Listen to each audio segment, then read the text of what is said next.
What can we say? Us cinema goers get attached to certain faces. Welcome to WatchMojo.com, and today we're counting down our picks for the top 10 movie franchises that tried and failed to continue with a new lead. Before we begin, we publish new content every day, so be sure to subscribe to our channel and ring the bell to get notified about our latest videos. For this list, we're looking at popular film franchises that, in the face of losing their lead or needing to go in a different direction, tried to keep the money train running by replacing the star to less than stellar results. Number 10, the Bourne franchise. I've got a plan, and it's just not that complicated. This one comes in at number 10 because it teeters on the edge. Depending on who you ask, the fourth installment in the popular Bourne series works, but just barely. It made a respectable $276.1 million against a budget of $125 million, and garnered mixed reviews. Jeremy Renner isn't the problem here though. As Jason Bourne contemporary Aaron Cross, he turns in a committed and compelling performance. We have less than 8 minutes to clear out of here, okay? The problem lies in the fact that in the Bourne series, people want to follow Jason Bourne, not some guy produced by the next generation of Treadstone Blackbriar ops. Ultimately, the film suffers under all the explanations required to make a lead actor switch up work. The only edge we've got right now is you think we're both gone. Number 9, the Transporter franchise.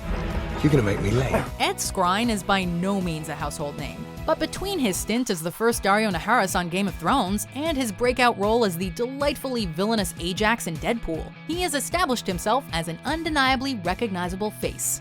Unfortunately, he was handed the mantle of Frank Martin, also known as the Transporter, before he did Deadpool. And as you can imagine, fans didn't take too kindly to seeing a relative unknown stepping in for Jason Statham, one of the hardest working action stars of the new millennium. Okay, Dad. It was already an uphill battle, but working with the lackluster material he was given, Skrein had little hope of winning over the skeptical fans. I'm sure you're very nice. You'd be nicer if you left me alone. Number 8, the XXX franchise. God bless America. Hey, remember when Vin Diesel seemingly wasn't into sequels? Talk about a distant memory. First, he starred in The Fast and the Furious, and then opted out of the sequel, only to do the same with his similarly octane-injected action spy thriller XXX. Apparently, Diesel didn't like the sequel script when he saw it, and if it bore any resemblance to the finished film, we can't really blame him. Ice Cube was brought in to carry the franchise as his replacement, Darius Stone, only for the film to sink like a rock. Wars come and go, but my soldiers stay eternal. The first XXX was absurd, but it had a reckless charm to it. This box office bomb did not. Thankfully, Xander eventually returned. You want it?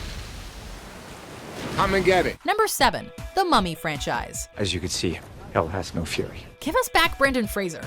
Unlikely action hero though he may have been, he brought a whole lot of heart to the fan-favorite trilogy of films, especially when acting opposite Rachel Weisz. Oh, I've dreamt about this since I was a little girl. You dream about dead guys? The third film was admittedly weak, but considering the reboot we ultimately got, the proposed sequels that got cancelled in favor of Universal's Dark Universe retroactively sound great. The fact that this failed even with a box office golden boy like Tom Cruise in the lead is a testament to just what a huge misstep this was. You saw that, right? Cruise was fine, but his character, Nick Morton, was deeply unlikable, a problem made infinitely worse by inevitable comparisons to Fraser's lovable Rick O'Connell. There's a highway up ahead. How do you know? I know. Number 6, the Karate Kid franchise. Congratulations? That's all you're gonna say is congratulations? You wanna get a belt or something? No, we're not talking about the Jaden Smith remake, which was actually a decent if underwhelming reboot, and a slightly confusing one since the kid in question was learning kung fu, not karate, but we digress. The lead swap we really want to talk about is when Hilary Swank's Julie Pierce became Mr. Miyagi's next pupil. Yeah, you heard that right. I wish I had your courage. Wish I had chocolate bar with almond. This fourth installment in the beloved Karate Kid franchise saw Hilary Swank don the mantle of the titular kid, and it was so bad that even the most nostalgic film lovers have largely wiped it from memory. In Swank's defense, she was considered the one good thing in an otherwise cringeworthy film. Yes!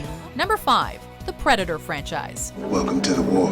When the first Predator film came out, it was greeted with mixed reviews. But cinema goers, Arnie fans, and action junkies loved it. And in addition to performing well at the box office, it quickly developed a legacy as a landmark sci-fi action film.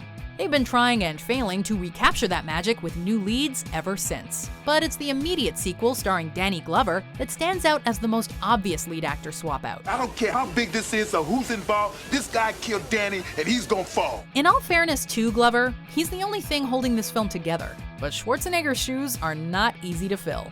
It also suffered from the loss of Arnold's memorable muscular supporting characters, although Bill Paxton does his best. No autographs, Pop. Number 4, the Speed franchise. God, I've been in worse situations than this, and panicking does not help, trust me. This is among the most notorious action sequels in history. If things had played out differently though, it's not hard to imagine a world in which a great Speed trilogy exists.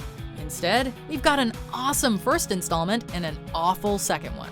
Keanu Reeves and Sandra Bullock stole our hearts in the original epic action thriller. It was a tense, edge-of-your-seat ride with refreshingly relatable characters you cared about.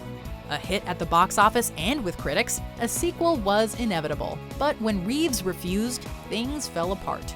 Jason Patric felt like a generic fill-in, which, coupled with the film's absurd plot, all but guaranteed that this film was doomed. Abandoned ship for this? Number 3, the Independence Day franchise. Welcome to Earth. Why, Will Smith? Why? Had you returned for the sequel to Independence Day, it likely would have succeeded based on your star power and natural charisma alone. Independence Day worked thanks to a careful balancing act involving an over-the-top disaster plot and memorable, likable characters. And without Will Smith in the equation, the long-awaited sequel just kind of fell apart. Captain Hiller, considering he died during a test flight, how do you feel taking off for the moon from a hangar named after your father? The whole "your beloved hero died off screen" thing always makes for a rough start to a sequel. Unfortunately, the combined efforts of Liam Hemsworth and Jesse T. Usher, even with a lot of help from Jeff Goldblum, simply wasn't enough. The concept was there, the explosions too, but the star power and feel-good quality were not. How the hell did we miss this? Number 2, the Terminator franchise. I'll be back. We've said it before, there's just no replacing Arnold Schwarzenegger. In this case though, there are actually a number of people we really wish had continued to show up in the Terminator films, like Linda Hamilton and, dare we say it, Edward Furlong. We understand that sometimes studios have no choice, but good reviews aside, there's no denying that Rise of the Machines was a downward turn for the franchise. Arnie was still around, but Hamilton and Furlong's performances were sorely missed. I'm unable to comply. After that, the franchise tried a film without Arnie, which even Christian Bale couldn't save. With Genesis, we're officially 4 John Connors deep, and still failing to recapture the magic. Protect my Sierra. Before we unveil our number 1 pick, here are some dishonorable mentions. Sandy? Tell me about it, Stud. I want a whole lot more than the boy next door. I want hell on wheels. Who can?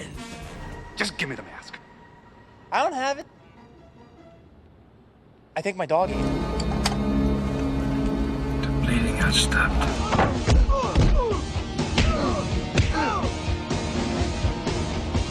Number 1, the Home Alone franchise. Surprise!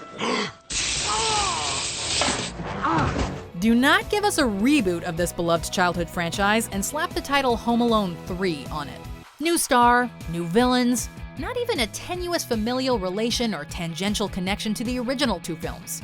We get that Macaulay Culkin wasn't interested, but in that case, you recast or reboot. You don't release an unconnected retread and call it the 3rd film.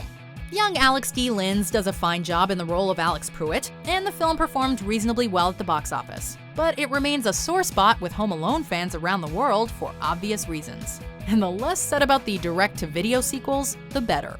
Well, it was worth a try. Do you agree with our picks? Check out these other great clips from WatchMojo and subscribe for new videos every day.